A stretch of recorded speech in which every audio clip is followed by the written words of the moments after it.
기업가의 정의, 기업가의 어떤 역할과 책임이라는 부분을 이제 학습하기 위해서 어떤 기업가의 정의를 다시 한번 이야기를 하도록 하겠습니다.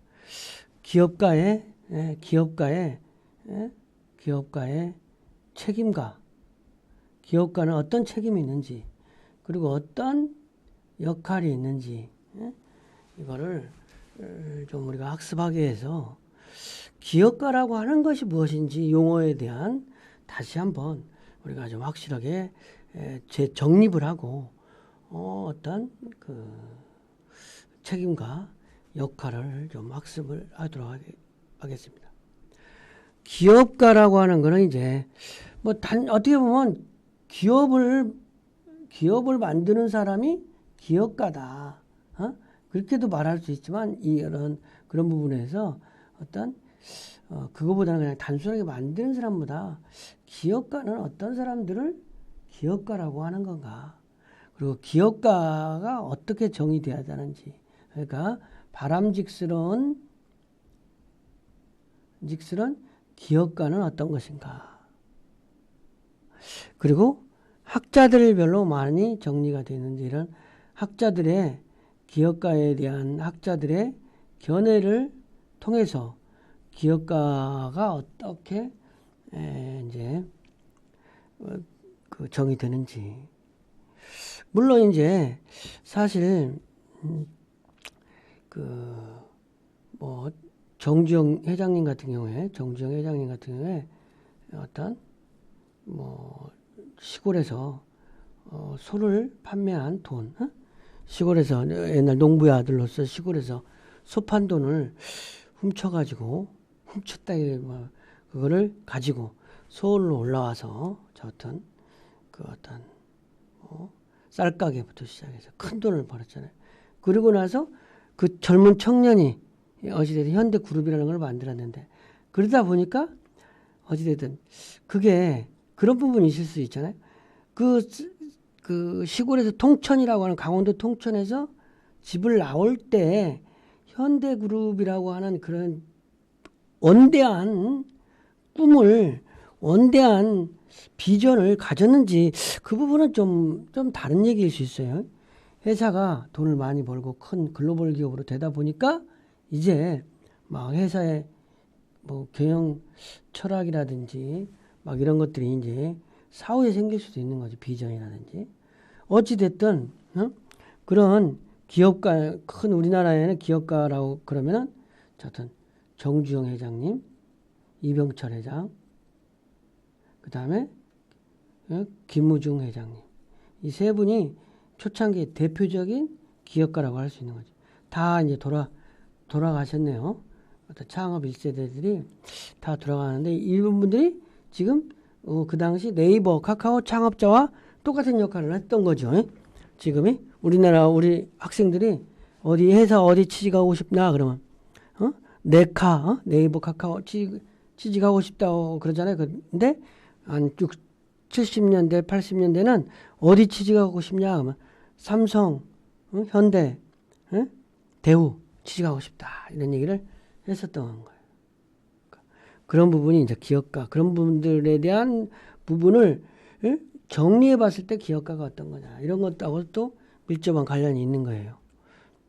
그래서 기업가의 정의라고 하는 기업은 기업가의 수준만큼 성장해야 한다는 말. 그러니까 중소기업, 소기업, 중견기업, 대기업 이렇게 성장을 쭉 하는 건데 상장을 쭉 할 수 있겠는데 그 운영하는 기업인이 누구냐에 따라서 여기에 머무를 수도 있고 여기에 머무를 수도 있고 이렇게 이게 갈 수도 있다라는 거죠. 그릇에 따라서. 저는 좀 이런 생각을 해요.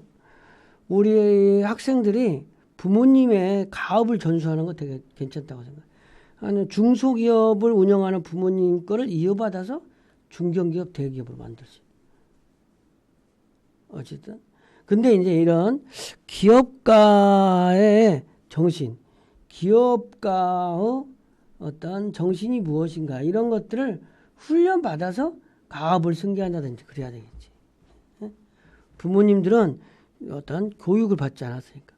근데 이제 기업가가 뭐 탄생되는 게 아니라 성장하는 것일 수 있다는 측면에서 우리가 기업가의 정신을 좀 배우고 함양할 필요가 있는 거지.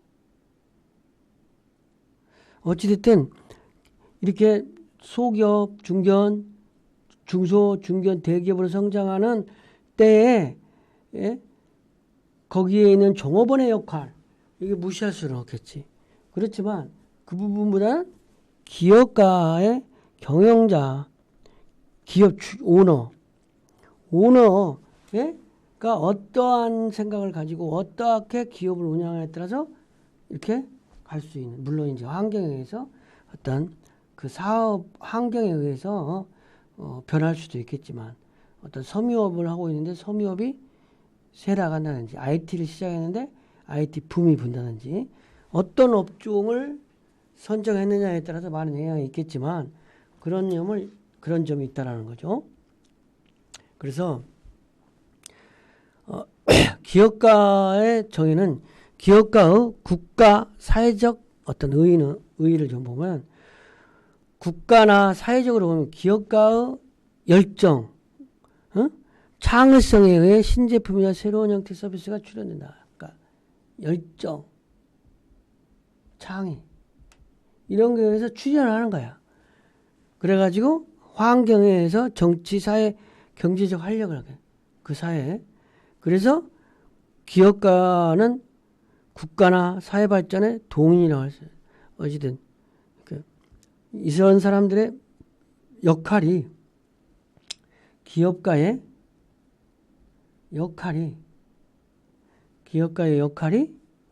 어찌됐든 국가나 사회 발전에 영향을 미치니까 이런 부분에 대해서 열정과 창의. 근데 열정과 창의에서 이게 중요한 거야.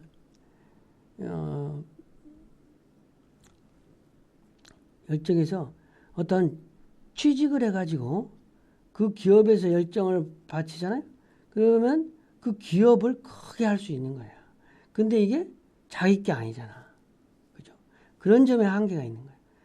그래서 저는 상당히 어떤 요구하는 거는 어떤 취업을 하면은 다 모두가 열정을 가지고 있으니까 5에서 10년 정도의 직장 생활을 조금 하고 5 내지 10년 정도 하고 나와서 어떤 자기 일을 하는 거, 자기 일을 평생 일을 하는 거 이런 부분으로 좀 사고하고 그런 부분이 바람직스럽지 않나 이런 생각을 해봐요.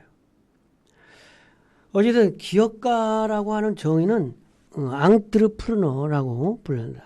앙트르프르너도 예, 프랑스 얘기겠지. 프랑스. 이 단어에는 기업가에게 있어 가장 중요한 요소들의 의미가 다 담겨 있다. 모험하고 개척자 정신. 응? 모험하고 개척자 정신. 응? 애플도 응? 스티브 잡스가 저도 대학을 관두고 저도 차고에서 사업을 시작했다는 거죠. 응? 개척. 대학을 마저 졸업하면은 다른 사람들에 의해서 선점을 그동안의 선점이 중요한데 선점하지 못할 것 같으니까 학교를 때려치고 한 거 아니에요. 어찌됐든. 그런 것들이 모험. 근데 사실 이제 우리 학생들의 입장에서는 가족 설득이 무엇보다도 또 필요한 거지. 가족 설득, 우리나라 특히. 이 가족 설득을 어떻게 할 거냐, 이게. 여러분들, 내가 취직을 하지 않고 사업해보겠다.